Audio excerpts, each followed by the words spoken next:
Hi Sevens, this is Ecosystem Interactions Part 1. There's going to be 3 parts to this chunk of lessons. So as always, if you see this symbol, it's a clue to add it to your notes. It's important information that we're going to apply and use in future assessments. So ecosystem interactions we've talked a lot about already. They have to do with resources. So interactions among all the different resources within an ecosystem, and that can be, you can use the word relationship or you can use the word interaction. They are interchangeable. So to start, I want to talk about all the different types of relationships or interactions that there are, and some of them you're already familiar with. So add this to your notes. We've talked a lot about abiotic versus biotic relationships. We're going to focus on all of the different types of biotic relationships that can occur within an ecosystem. And so one of them is symbiosis, there's competition, and there's predation, so a feeding relationship. And today we're going to focus on predation, but the next lesson will be competition, and then the third part will be symbiosis. So you don't need to add this circle to your notes, but please add this kind of mind map to your notes to show the different types of ecological relationships. If you need to pause the video, go ahead and do that. So to review from before our podcast assignment, we've already discussed these terms, so the vocabulary terms of predator and prey. So I just wanted to review them. A predator is an organism that kills and eats another animal for food. Whereas the prey is the organism that is being eaten or being killed. That can be a plant. So I just wanted to clarify that a herbivore is, in some cases, can be considered the predator, and the grass can be the prey. It's being eaten and killed by another animal. So this is another kind of model to show the different types of predation to add to your notes. The main circle is being the classic predator-prey relationship that you're familiar with. One animal is gaining something, they are killing another animal, they're eating it, they're gaining nutrients. The other animal is not so fortunate, they're dying because of this interaction or this relationship. This is your classic predation example that you're familiar with.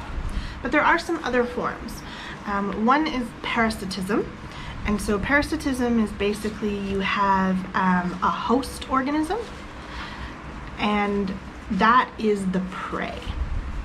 A parasite sometimes lives in or on a host and is feeding off of the host. So the parasite is gaining nutrients, the host is being harmed. And we'll talk more about this specific type of interaction in our symbiosis lesson, which is the third part of these.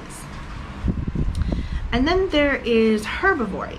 So herbivory is herbivores gaining nutrients by eating plants, but it is still a form of predation. Even though they're not having to run and chase the grass down, they're still killing another organism for food, which is predation. There's 2 sort of specific types to that. There's grazing and browsing. Grazing is going to destroy the plant organism, whatever's being eaten. It means that either it's being taken up by the roots, it's being consumed completely, or it's being damaged to the point where it cannot regrow. Whereas browsing is similar to like picking berries off of a tree or a few leaves off a tree. The animal is gaining their nutrients, but they're not necessarily killing the plant organism. So that's the difference between those 2. And then there's scavenging. So the base scavenging is when the prey is already dead, an animal will find that carcass or carrion and feed off of it. But then there's opportunistic scavenging or hunting. This could be that another animal has injured something. For example, maybe a wolf or a fox has injured a rabbit. The rabbit's still alive, but it's a lot slower now. Maybe it's bleeding out, maybe it's suffering in some way, and another animal that would eat the rabbit can catch it much easier because it's slower, or is able to find it and eat the carcass. That's more opportunistic. So these are the different forms of predation. So this should be review, but I did want to talk about a few points on this because in many of your exit tickets, this is something people struggled with, was the food chain, surprisingly enough. So when you're modeling different feeding relationships, this is a predator-prey feeding relationship model, it's direct. So this animal to this animal to this animal. How this works is as you move up the food chain, it's really important that the arrow points into the mouth of the organism doing the eating. A lot of people had their arrows backwards in their exit tickets.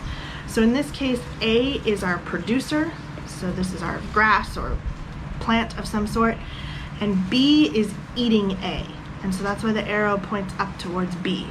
Maybe B is a rabbit, and C is a fox. C eats B, and that's why the arrow points into C's mouth.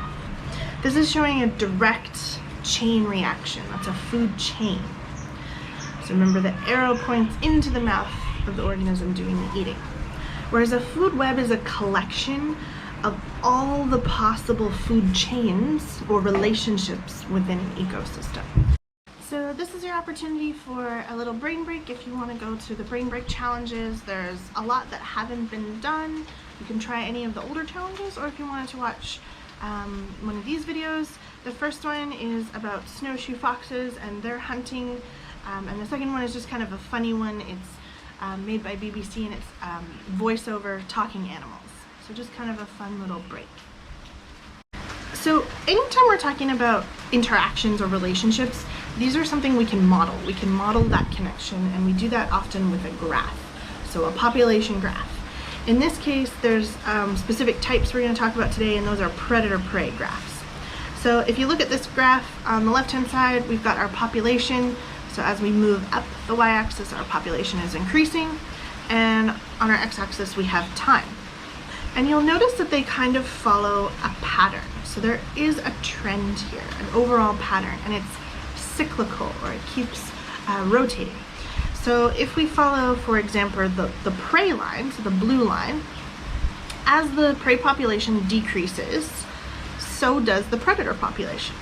And this makes sense. They don't have enough food to sustain their numbers, and they start to die off. But we'll talk a little bit about how that continues to flow and that relationship. So you don't actually have to draw this one in your notes, but I'm going to get you to draw this one, and we'll talk a little bit about it. So it's the same graph, but we're going to break it into chunks and talk about what happens at each step along the way. So the first step is, as our prey population is, in this graph, increasing or rising, it's followed by the predators. There's more food available for them. There's an increase in that resource. So that allows their population to increase. But as that predator population starts to grow and they're killing more and more of the rabbits or whatever the prey is, then that population is going to start to decline. This could be other factors as well that is contributing to this. Maybe they've reached their carrying capacity, maybe there is disease or some other limiting factor that's reducing the rabbit population. So the predator's population is going to increase, but then as the rabbit population starts to decrease, the predators will soon follow. So you can see kind of up here, it's describing each step of the cycle or along the way.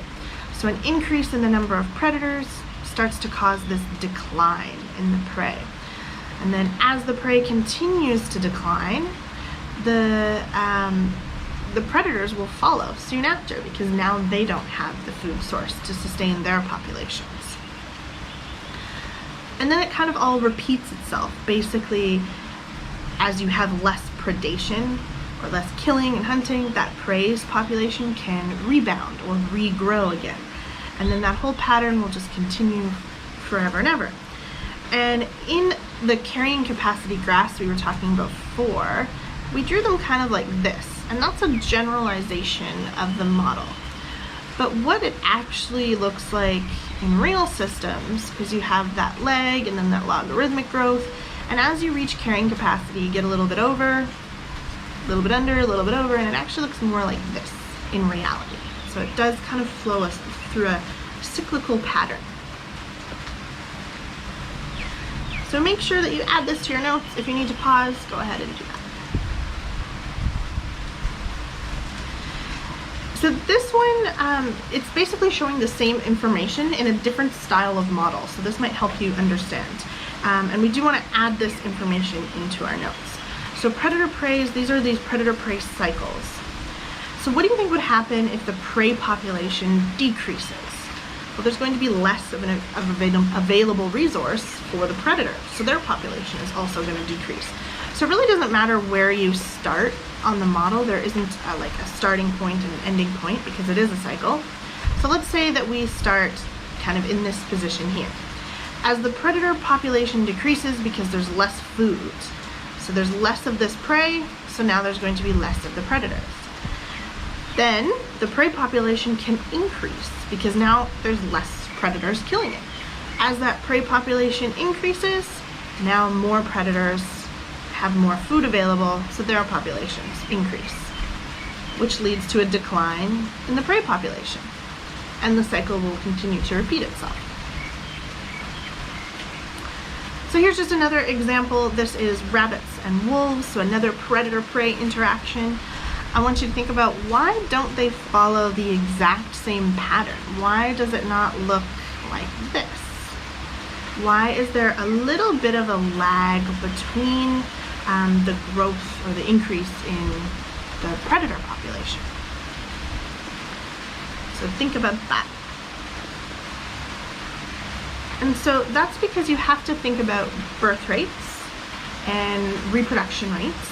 As one population is increasing, so we have this increasing rabbit population, it's not like there's just instantly more wolves. There's more resources available, so it's a healthier environment for breeding and reproduction.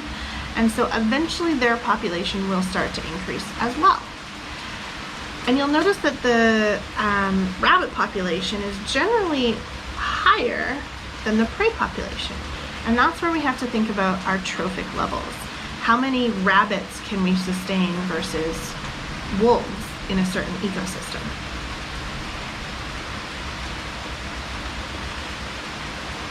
So here's just one more example. This is our rabbit, fox, or wolf graph. Just looking at the same things. You've got your population numbers, you've got your time. You can see that pattern, that repeating cycle. This is a classic predator-prey cycle represented in a graphical model. Okay, that's it for today. Pretty simple predator-prey relationships or interactions. Please complete the extra ticket that is in your OneNote binder.